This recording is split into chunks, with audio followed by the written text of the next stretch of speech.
This brings me to present times, the year 2020, and to you, American people.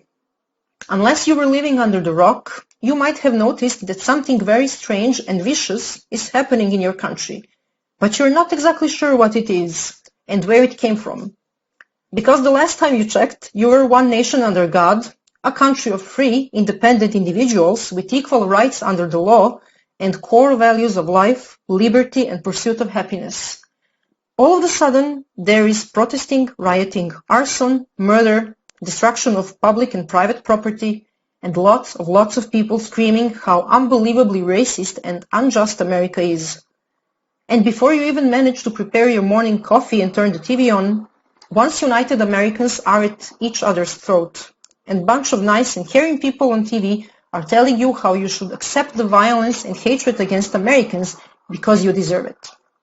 If you have paid attention to what happened in Yugoslavia, I hope you have realized by now that your true enemies are not your fellow Americans. The ones who are, they want you to hate each other and to kill each other, while they're taking away your constitutional rights, your freedoms, and your country, your heritage, your way of life, and the future of your children. Although it is more than obvious that there are very well-organized groups used as tools to install and amplify hate and to create division between Americans, there are only metastases which have spread through once healthy America. Of course, they are violent terrorist organizations and they must be removed as well.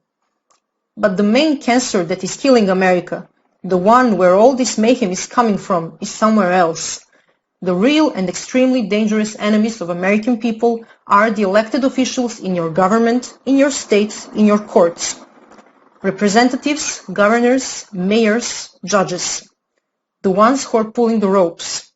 The ones who hate America and American people so much that would even sacrifice the life and prosperity of their own children just to see it burn to the ground and American blood spilled.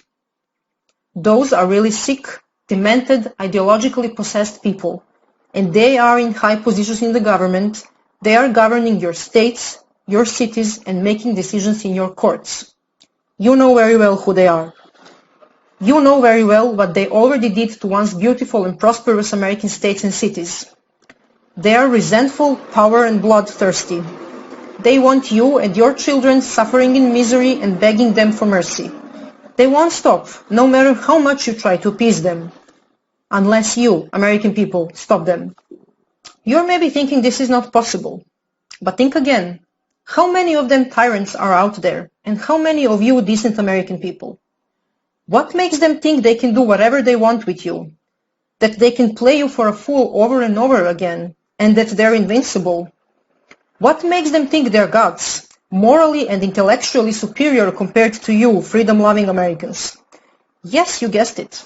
The fact that they managed to get away with it every single time. They faced no pushback and not a single consequence for their crimes against American people.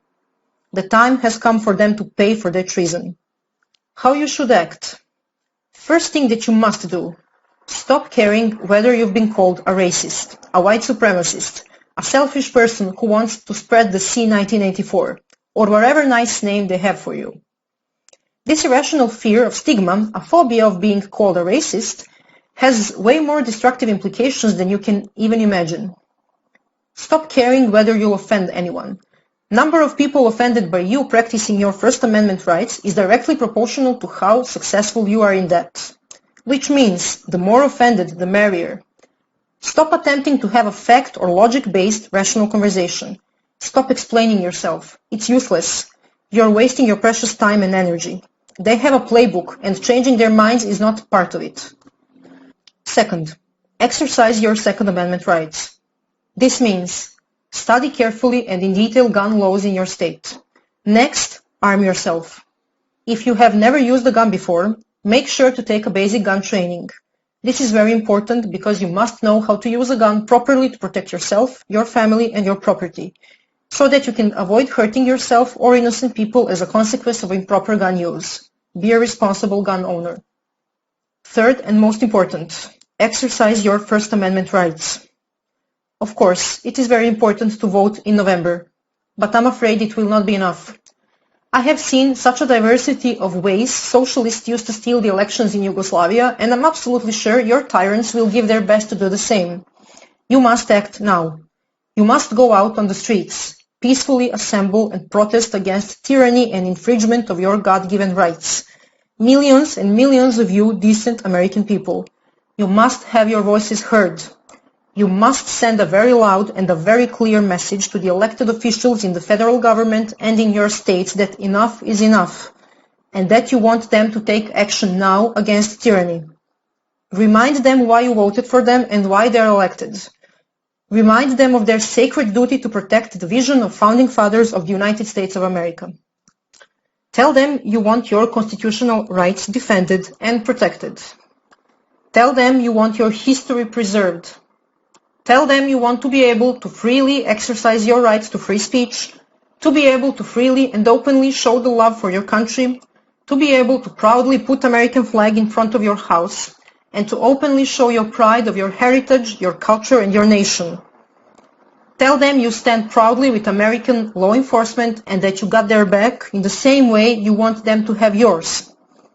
Tell them you want to be treated as grown-up individuals who can make their own decisions. Tell them that there is no place for socialism in America. Tell them you want the traitors of American people out of their offices and out of government. Tell them you want them charged and prosecuted for treason and crimes against humanity. And that if they're not removed from the government and from their offices, that you, freedom-loving Americans, will unleash all your anger on tyrants and you will remove them yourself. It is your constitutional obligation to protect the legacy of founding fathers and to fight against any form of tyrannical government which infringes upon your constitutional rights. Never forget why you celebrate the Independence Day. Don't be afraid whether you will get attacked for exercising your First Amendment rights. You certainly will be. If that happens, defend yourself. Remember, self-defense is not violence, no matter what they tell you and what they accuse you of. President Trump is on your side, and on the side of liberty. Because if he weren't, they wouldn't try this hard to sabotage him in every way possible, to make a nightmare out of his life and his presidency, and to remove him from the office. He's in their way of them getting what they want. But he cannot fight this battle alone. He's having a very hard time right now, defending your freedoms. That's why you must show him you stand tall and proud with him, united in a fight against tyranny, against hate and violence, and against the ultimate evil of socialism. You must show your open and unlimited support to his vision of draining the swamp and protecting the law and order and freedoms of American people. You must understand that, besides being a gatekeeper of free America, President Trump is also a gatekeeper of the free world. This means that if we, free people of the world, lose America, we will lose the world as well. You must not make the same mistakes us Yugoslavs made, because the only casualties of our mistakes were ourselves. This is different because now the future of the whole free world is in your hands. Having all that said, I hope you will go out on 4th of July in tens of millions and celebrate Independence Day with your presidents as you should, as free Americans. God bless President Trump, and God bless America.